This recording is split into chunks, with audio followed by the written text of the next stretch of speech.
Essa é a pergunta. Qual a diferença entre a doutrina social da igreja e o assistencialismo? Lembrando que nós estamos construindo, né, esses conceitos agora. Bom dia. Graça e paz. A diferença entre doutrina social da igreja e assistencialismo é que a igreja não tem doutrina social. Quem tem doutrina social são os romanos. Os protestantes não têm doutrina social, não. Os protestantes ficaram o tempo todo assistindo essa briga até que surgiu a teologia da missão integral de um lado, a teologia da libertação do outro, e lá na Europa os calvinistas da cristã reformada da Holanda criaram a tese da como é que chama? Cosmovisão cristã. Mas assim, nunca teve uma teologia desenvolvida com essa ênfase social, etc. A fé evangélica sempre foi muito intimista e sempre voltada à salvação pessoal, desde o pietismo do século XVII, com Jacó Spengler, quando ele escreveu a Pia Desideria. Ele deu um tom intimista para a fé evangélica, que é a salvação pessoal. E a fé evangélica perseguiu esse tom a vida toda, sempre na perspectiva de que o homem era transformado, a sociedade seria transformada com ele. Era muito comum a lógica do conserta o homem que você conserta o mundo. E não tinha uma visão estrutural muito forte, não. No século XIX, você tem nos Estados Unidos o fenômeno do evangelho social, que é, na verdade, uma ênfase na ação social da igreja, mas é o evangelho social contra a pregação pessoal. Então, tem aquela briga homérica nos Estados Unidos, que vai espirrar aqui no Brasil, e em todos os lugares onde os americanos chegaram trazendo a mensagem do Evangelho. Inclusive, eu me lembro de uma musiquinha que nós cantávamos na igreja, que dizia: dá-me o velho Evangelho, dá-me o velho Evangelho, que ele é bom também para mim. E era só isso: se foi bom para o meu pai, ele é bom também para mim. Aí dá-me o velho Evangelho, que ele é bom também para mim. Aí se foi bom para o meu avô, é bom também para mim. Dá-me o velho Evangelho, que ele é bom também para mim. E qual era o velho Evangelho? O velho Evangelho era o intimista. Cada pessoa se converte, conserta o ser humano, que você conserta o mundo. E a contrapartida era o Evangelho social, que dizia que o papel da igreja era fazer boas obras. E aí rachou. A gente só foi voltar a essa questão de fato e de direito no século XX, com essas teologias que eu citei, que nasceram na América Latina, que eram as teologias da missão integral e da libertação. Então, os evangélicos não chegaram a desenvolver uma doutrina social, porque a primeira tentativa mesmo foi um racha dentro da igreja no século XIX. Os calvinistas da Europa, da igreja da Reforma Franco-Suíça, eles fizeram um projeto que é conhecido hoje como Cosmovisão Cristã, que não é exatamente uma doutrina social na acepção do termo que está sendo colocado aqui. Era uma doutrina política, era e ainda é uma doutrina de tomada do Estado para a construção de uma sociedade cristã. E os puritanos, no século XVII, fizeram a revolução deles a partir da reforma inglesa de Westminster, que tinha um viés determinista também de uma sociedade eminentemente cristã. Mas você não pode chamar essas coisas de doutrina social. Na verdade, a Revolução Puritana, assim como a Revolução da Cosmovisão Cristã na Europa, nos Países Baixos, eram doutrinas políticas, não necessariamente a doutrina social, a construção do bem comum, da equidade, etc. Quem começa a desenvolver isso dentro do protestantismo, por incrível que possa parecer, é a teologia da missão integral, que começa a falar sobre justiça, tendo como justiça a ênfase na misericórdia em busca da equidade. Então, não é assistencialista. Assistencialismo na igreja sempre teve. A igreja, mesmo nos seus piores momentos, foi filantrópica. Isso sempre houve na igreja evangélica. Filantropia, fazer o bem. Os luteranos tinham muito disso, de organizar o trabalho para abençoar todo mundo, etc. Mas a doutrina que surge na teologia da missão integral não é nem um pouco assistencialista, é, pelo contrário, a busca pela equidade. Então, é uma busca pela justiça, onde busca pela justiça significa buscar a prática da misericórdia de modo a alcançar a equidade. E ela não é assistencialista, ela é pela emancipação do ser humano, pela profissionalização do ser humano, pela capacitação do ser humano para produzir seu próprio sustento, mas numa perspectiva de empreendedorismo social e não de empreendedorismo pessoal. Então, não é para o cara desejar ser rico, mas para o cara desejar que a comunidade dele encontre saída econômica, cultural e social. Isso tudo que o Ari explicou, não vou repetir, era exatamente o que eu ia dizer, mas como ele já disse, a doutrina social, ela só, não sei se discordo ou faço coro, mas parece que a doutrina social da igreja, ela vem desde da patrística, um pouco antes mais ou menos a patrística, já começa a desenvolver uma doutrina social da igreja que vai cuidar principalmente de um tema que está em voga de novo e principalmente no Brasil de bastante relevância e discussão, que é o espaço público e a religião, ou o espaço público e a igreja. Como a igreja se comporta no espaço público. Então, a doutrina social da igreja, elaborada desde os primórdios, na reforma, ela vai trabalhar isso, principalmente Calvino em Genebra, essa questão, por exemplo, dos juros. Há um compêndio da doutrina social da igreja católica romana, um livro grossão, que ele vai tratando, por exemplo, a questão de juros, como se comportar com juros. Isso entra dentro da doutrina social. A questão da habitação entra dentro do compêndio da doutrina social da igreja. O próprio Calvino vai dizer isso nos seus escritos sobre juros, por exemplo, empréstimo a juros, se pode cobrar, se não pode cobrar. Isso tudo entra dentro da doutrina social da igreja. Mas abordando questões teológicas ligadas principalmente na relação para com o Estado, não é? Como se comportar perante o Estado, que é um conflito e uma tensão que nós temos até hoje. O Ari citou a Confissão de Westminster, e na própria Confissão de Westminster você vai ter também trechos tratando dessa relação da igreja para com o Estado, entrando dentro, pelo menos dentro da teologia católica romana, dentro da doutrina social da igreja. E também essa questão de solidariedade, também eu penso que não é nada novo, no sentido de que desde o livro de Atos dos Apóstolos, você vai perceber a solidariedade se manifestando através da efusão do Espírito Santo, em Atos capítulo 2, onde eles comiam juntos, repartiam o pão, etc., que eu acho que é a solidariedade humana, a solidariedade aqui abrangendo o lato sensu da raça humana. Então, a vivência dessa solidariedade. E essa tensão entre doutrina social, solidariedade, assistencialismo, ela até hoje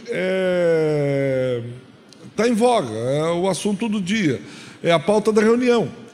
Não, se fosse perguntar para cada um aqui quantas vezes já teve que se explicar que não era comunista, ou que não é assistencialista, ou que não é liberal, ou que não é isso, aquilo, outro, porque é uma confusão muito grande, uma celeuma, né? Por isso essa pergunta ela cai bem aqui. Peraí, isso é uma doutrina, é um assistencialismo? O que vocês estão pensando exatamente? Então, daí que o Ari colocou muito bem, com a missão integral, tentando também um dos veios para trabalhar essa questão da solidariedade. Eu ponho uma terceira palavra que é a solidariedade. Ela entra na doutrina, isso faz parte da doutrina da igreja. Ela não é assistencialista no sentido de... Vinha conversando com o irmão, o Emanuel, acho que ele está por aí, falando sobre isso. Não é dar casa para alguém, ele vai muitas vezes pegar essa casa, talvez torrar, ele dizia, né, beber em cachaça. Não é isso, mas é promover essa solidariedade humana. Ontem estava conversando de um projeto, um sonho do Capelete, em termos de uma empresa que não vise o lucro, mas vise a solidariedade, repartir uma igreja, uma sociedade que vise o bem. E a doutrina social da igreja passa por isso. Uma das coisas é a relação Estado-sociedade, e ainda na doutrina social da igreja diz assim, a construção responsável da igreja, da sociedade. A igreja, ela tem por um dos seus deveres, vamos dizer assim, a construção responsável da sociedade. Que eu acho que, pelo menos até onde eu conheço, a missão integral, outros movimentos na igreja talvez tenham falado sobre isso, eu não penso que nós estamos inventando a roda, mas trabalhar essa construção responsável da igreja. Nesse sentido, eu acho que encaixa a doutrina social.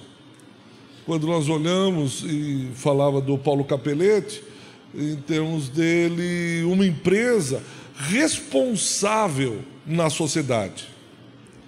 Conversar com o Paulo Júnior, de um irmão construtor, que está com uma empresa responsável também de cada mês ou um determinado tempo, constrói uma casa para um funcionário, onde que no canteiro de obras não tem mais entulho, esse dinheiro é revertido para o lucro social. O próprio Carlos, Ari, com a visão mundial, Neil. Então, trabalhando nesse sentido, uma construção responsável da sociedade, que eu acho que é diferente de assistencialismo. Quando se trata de social, assistencialismo, eu acho que tem sempre um início. Porém, eu não acredito que, se a pessoa se converte, ela não só se converte a Cristo, mas ele se converte à sociedade. Então nós temos que nos converter ao outro, sempre, né? E se a gente for pensar em justiça social, nós temos que pensar que injustiça é tirar a vida do outro para poder viver. Então, se injustiça é tirar a vida do outro, quando eu me converto, eu tenho que dar vida ao outro. Então, isso é o que Jesus fez. Jesus, ele diz que se a pessoa tem fome, ela tem que comer. Se ela tem sede, ela tem que beber. Se ela está nua, ela tem que vestir. Agora, por quê? Porque nós somos mais bonitinhos e nós vamos fazer? Não, é porque eles têm fome, porque eles têm sede, porque eles estão nus. Então, é uma prática do cristão convertido, né? Porque Paulo também diz que existe cristãos carnais e cristãos espirituais, então a gente não pode eliminar ninguém, mas aquele que entendeu o Jesus de Nazaré, ele vai lutar pela vida, e não tem uma doutrina melhor na palavra de Deus do que o homem lutar pela vida de um outro ser humano. Então, o social em si é você perceber que o outro tem o mesmo valor do que você. Porque se você não perceber que o outro tem valor como você, deixou de ser social. Então eu acredito mais na fraternidade, que seria um veio do social, que isso faz com que nós somos irmãos. E João vai dizer da seguinte forma: olha, se o teu irmão que tem necessidade vier até você, e você ter o recurso desse mundo, e você encolher os seus braços, pode o amor de Deus estar nele? Então, justiça é dar a vida ao outro, e dando a vida ao outro, eu estou permitindo que ele viva socialmente. E essa é a vida de Jesus: dar voz a quem não tem, né? Trazer para perto aqueles que ninguém queria na sociedade, e se fazer marginal com os marginais, porque toda a população marginal do tempo de Jesus em Jerusalém, ele trouxe para perto. Por que ele traz para perto? Porque ele quer mostrar que são gente também. Então, se nós lutarmos pela vida do outro, assim como nós lutamos pela nossa vida, eu acho que isso já vai fazer uma grande diferença entre assistencialismo e doutrina social.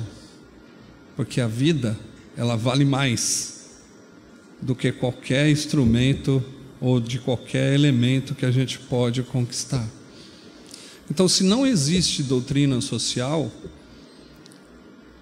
existe um desejo de que Deus, o desejo de Deus, que todos vivam. Então, ser antissocial é ser anti a pessoa que nós não queremos que ela viva. E isso é um problema imperialista. Quando eu vivo, você não vive, isso é imperialismo. E também é mercadológico, porque o mercado não está interessado em sociedade, não está interessado no social. O mercado está interessado no lucro. E se está interessado no lucro, a vida já era, né? Ontem mesmo nós estávamos conversando e eu falei assim: quanto tempo um cara que trabalha numa empresa de automobilística tem que trabalhar para ter um carro? Isso é alienante.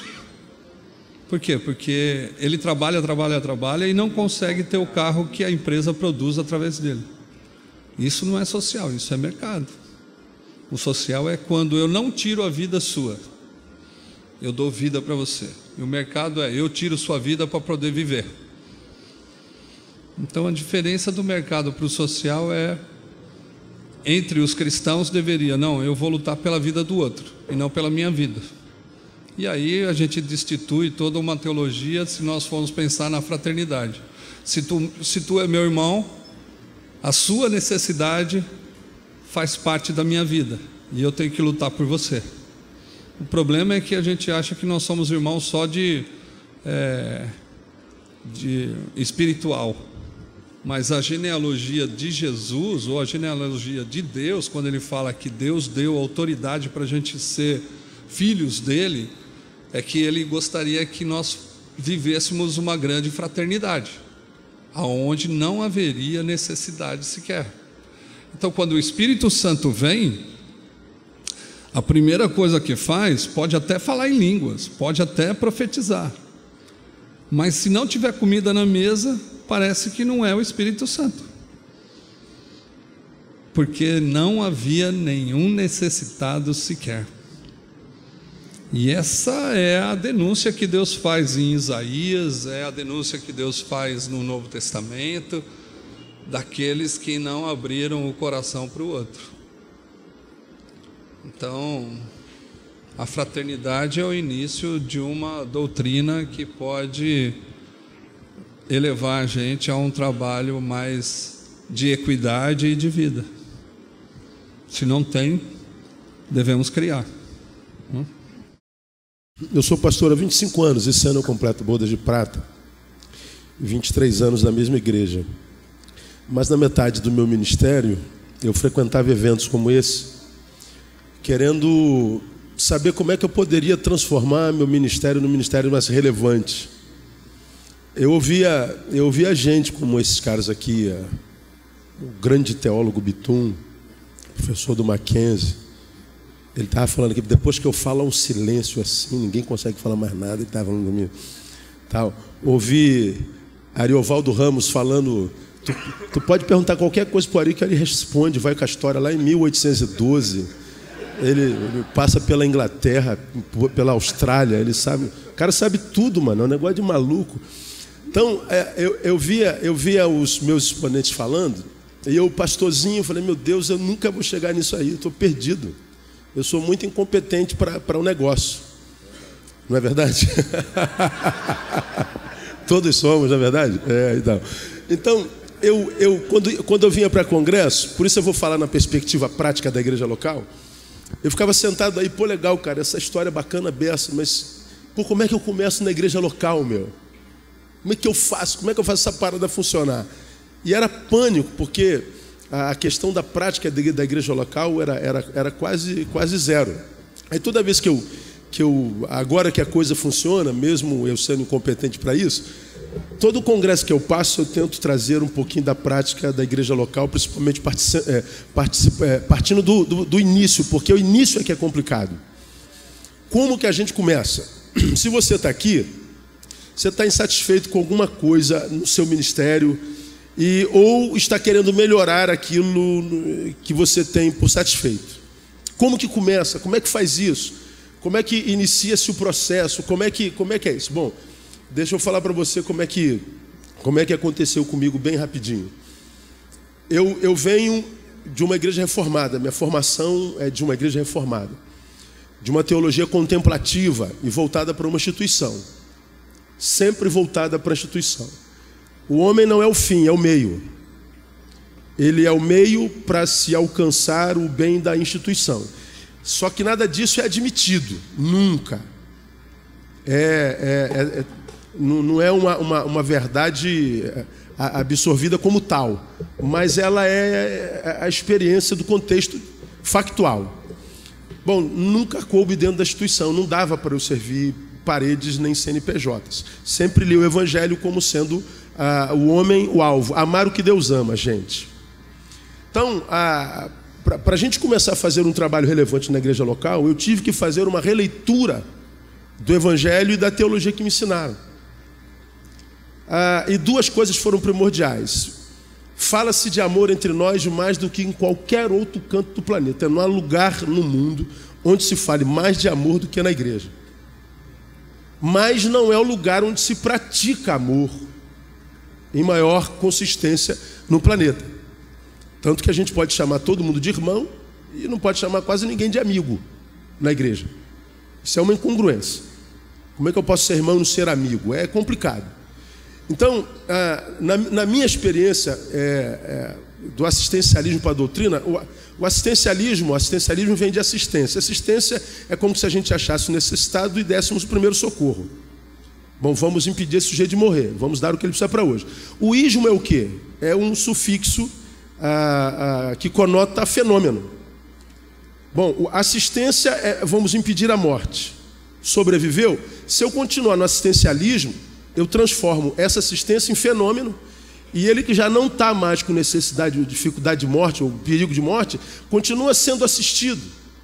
O primeiro socorro, quando repetido muitas vezes, deixou de ser primeiro, pode viciar o sujeito e torná-lo num parasita. O problema do assistencialismo é que a gente dá o que o sujeito não precisa mais, dá porque precisou lá atrás. A gente não trabalhou o sujeito para agora se autossustentar. Como disse o primeiro presidente dos Estados Unidos, erramos fazendo pelos outros o que eles devem fazer por si mesmos. O assistencialismo faz isso. Então, na releitura do que eu entendo como evangelho, eu entendi duas coisas. Primeiro, sobre o amor. O amor não é um sentimento que a gente sente. Reduzir o amor a um sentimento é um reducionismo muito grande. O amor é a entidade que nós adoramos. Deus é amor. Então, nós, quando falamos de amor, nós estamos falando de Deus. Quando eu sirvo ao meu semelhante por amor, eu estou servindo não só o pão que ele precisa para hoje, mas eu estou compartilhando o Deus que me impulsionou até ele. É muito mais do que isso. Não compartilhar, não assistir, é perder a oportunidade de fazer o maior evangelismo de todos. É reduzir a missão da igreja a quase nada. Então o amor é muito mais do que um sentimento. O amor é a entidade da nossa adoração.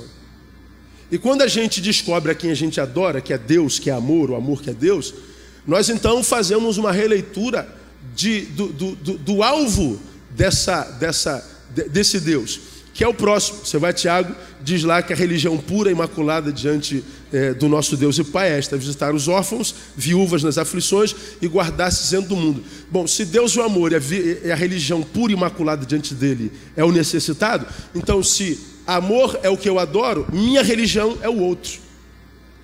Minha religião é meu semelhante. Então, na minha concepção, eu só vivo espiritualidade quando eu amo na perspectiva de que o amor é o ser que me habita e adoro, e o meu próximo é a minha religião. Então não existe, na minha concepção, evangelho que me una a Deus, teoricamente, mas não me una ao meu semelhante. Não existe evangelho que me una ao meu semelhante filantropicamente, mas não me proponha transcendência, não me una a Deus. O evangelho ele tem o formato da cruz, literalmente. Me une a Deus na sua verticalidade e ao meu próximo na minha horizontalidade. Bom, a gente não aprende isso no seminário, a gente não ouve isso nos púlpitos das igrejas. A gente aprende que se converter é resolver o seu próprio problema nele e depois tornar-se membro de uma instituição e ser um cooperador no sustento dela. E aí nós fazemos isso, nossos templos estão todos lotados, cheios, mas a despeito dessa gente que enche o templo, a gente vê um templo cheio de gente vazia, porque acha que se locupletou em Deus e pensando que em Deus achou uma fonte de realização de desejos, quando na verdade, quando a gente se encontra com Deus, como diz Arias, o que a gente encontra na verdade é uma missão. Não adianta ser locupleto e não ser canal de Deus para locupletar alguém. Isso é parasitismo, disfarçado de comunhão. Então, nós precisamos fazer releitura. Bom, aí nós fomos para a prática da igreja local. Ensinado isso à igreja, eu tive que rever o tipo de serviço que a Igreja Batista Betânia pregava. Por exemplo, nós éramos uma igreja de 300 membros, isso há 10 anos atrás, 15 anos atrás, não chega a isso, e nós arrecadávamos 3 toneladas de alimentos por mês. Era um fenômeno. E distribuímos na comunidade dentro da qual a gente está, ou perto da qual a gente está. Bom, até que eu descobri que tinha gente vendendo cesta básica para comprar cocaína. Tinha gente vendendo cesta básica para sustentar o seu vício. Pois eu descobri que fazendo bem, eu estava sustentando o vício de muita gente. Por quê? Porque eu estava fazendo bem de forma errada, dando a alguém o que ele não precisava. Bom, aí nós, foi uma sequela na igreja violenta, no meu tempo acabou, já volto para falar sobre isso de novo, sou o caso. Eu tive que cancelar a cesta básica, que era distribuída pelos velhinhos da igreja, há séculos, né? E parar a cesta básica foi quase que ser linchado pelos velhinhos da igreja. O pastor não ama os velhinhos da igreja, o pastor não gosta mais da gente. A gente faz isso há 30 anos, a igreja tem 50, né? A gente faz isso há não sei quantos anos, tal. E a gente foi tentando mudar a mentalidade da igreja para que a gente pudesse prestar à comunidade um serviço que fosse necessário. Mesmo sob sequela, eu cancelo o projeto e a gente então pega os poucos profissionais que a igreja tinha, mapeamos a comunidade, fizemos o que na sociologia se chama Marco Zero, visitamos cada lar, fizemos um mapeamento de quantas mães solteiras, quantos pais presos, quantas crianças de idade tal, quanto desempregado, carência de quê? De creche, de escola, de médico. E nós fizemos um mapeamento perfeito. E aí nós começamos o trabalho da igreja em cima da necessidade da comunidade onde nós estamos plantados. A gente não fez mais o que a gente fazia antigamente. A gente distribui cesta básica só por questão de desencargo de consciência, para dizer que está fazendo alguma coisa. A gente nem sabe se a pessoa que está recebendo precisa de fato de verdade. Há quem precise e há quem não precise. Então, a gente começou do zero. Então, de repente, você está aqui, como é que eu posso fazer? Cara, estude a tua comunidade, a rua da tua igreja, a necessidade do teu bairro, e proponha ser a resposta para isso. Uma coisa de cada vez. Não precisa dar chute para todos os lados, atirando para todos os lados. Não, uma coisa de cada vez. E quando a gente faz uma coisa excelentemente, Deus vai dando outras coisas para a gente fazer, porque Ele já viu que nós podemos crescer e tem potencial. Então, bem devagarinho, a coisa passa do assistencialismo para a assistência. Dar o que se precisa, responder a pergunta que se faz. Eu acho que uma das coisas melhores que a gente faz aqui no Missão na Íntegra é uma revisão de conceito. E eu sempre tenho, os irmãos sabem, eu quero refletir mais no aspecto subjetivo, porque eu acho que é aí que a coisa está pegando, é na raiz. É o que a gente entende daquilo que a gente está falando.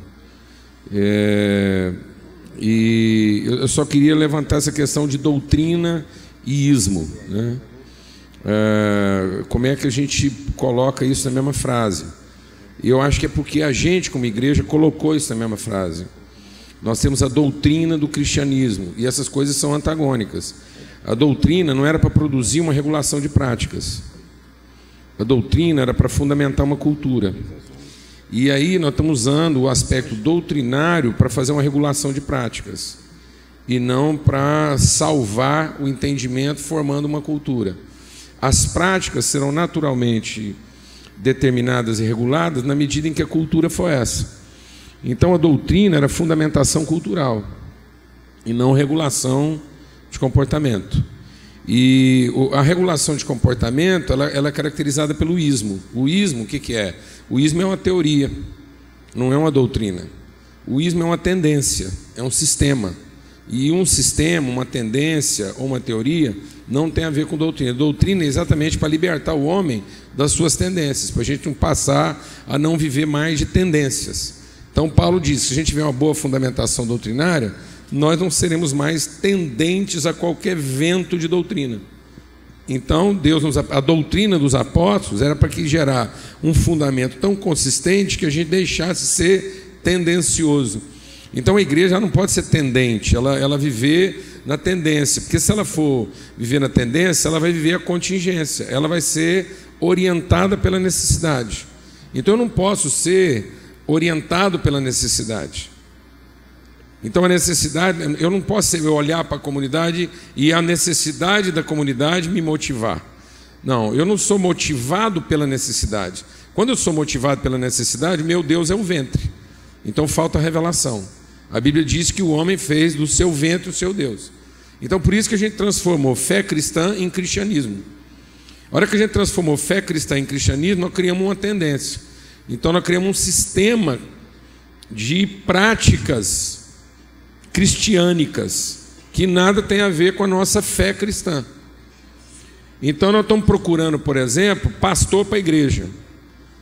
A igreja não precisa de pastor, a igreja tem pastor. O pastor da igreja é Cristo. A igreja é a comunidade, é a congregação dos pastores da comunidade. Então Jesus olhou para a cidade e falou: a cidade não tem pastor, a igreja tem pastor. Então a gente forma pastor para a igreja, isso é cristianismo. Sendo que a igreja deveria ser formada para pastorear a cidade, isso é fé cristã. Então a cidade tem problema de pastorado porque a igreja pastoreia a si própria e forma pastores para pastorear quem não precisa de pastor. A palavra diz que o advento do Espírito Santo é que ele mesmo ensinaria cada um as verdades do reino, não precisava ninguém ficar ensinando um ao outro.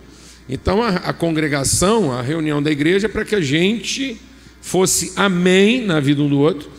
Então o Carlinho está tendo uma revelação, eu sou o amém na vida dele, eu sou a testificação daquilo que de fato procede de Deus, e isso encoraja a aplicar isso lá na comunidade. Então nós estaríamos devolvendo as pessoas, a comunidade, em condições de pastorear a cidade nos seus vários desafios.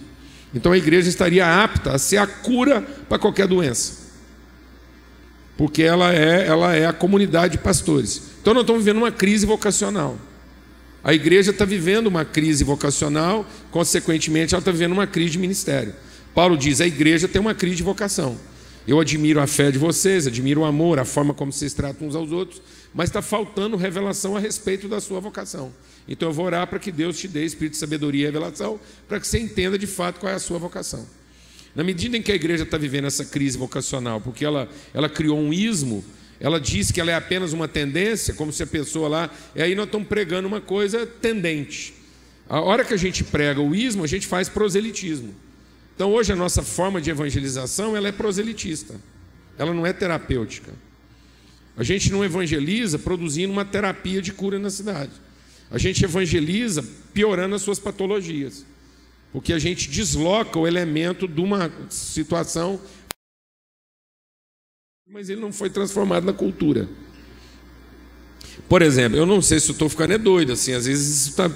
Então é o que eu falo, quando eu falo, minha mulher, eu falo assim, às vezes isso vai deixar a gente doido, porque eu, por exemplo, a gente chega num centro de macumba, então está lá o centro de macumba. Como é que a gente vai fazer evangelismo lá? A gente vai lá fazer proselitismo, a gente vai pegar o príncipe daquele centro de macumba e cooptar ele para ele vir para a nossa religião. Aí a gente apresenta ele aqui como um troféu, ele fica aí na vitrine um tempo, e a gente vai doutrinando ele até que ele passe de troféu a ministro da Eucaristia, e aí ele passa a celebrar também nossos cultos. Mas por enquanto ele é um troféu que a gente conquistou do outro. Então é uma coisa de posse. Então isso é proselitismo, isso é tirar o cara de uma tendência para outra. Ora, o cara está lá no centro de macumba, a igreja está lá, está tudo certo. Está tudo funcionando. Tem culto, tem agenda, tem membresia, tem liturgia. A doutrina é que é ruim. Então nós não tínhamos que mexer lá desconstruindo a igreja do cara. A gente tinha que ir lá e ajudar ele a corrigir a doutrina. Porque se aquele cara que já é um pastor lá absorvesse a doutrina correta, já está tudo organizado. A gente não tinha que mexer na estrutura. Pronto, não, o único problema do cara é que a doutrina dele é ruim.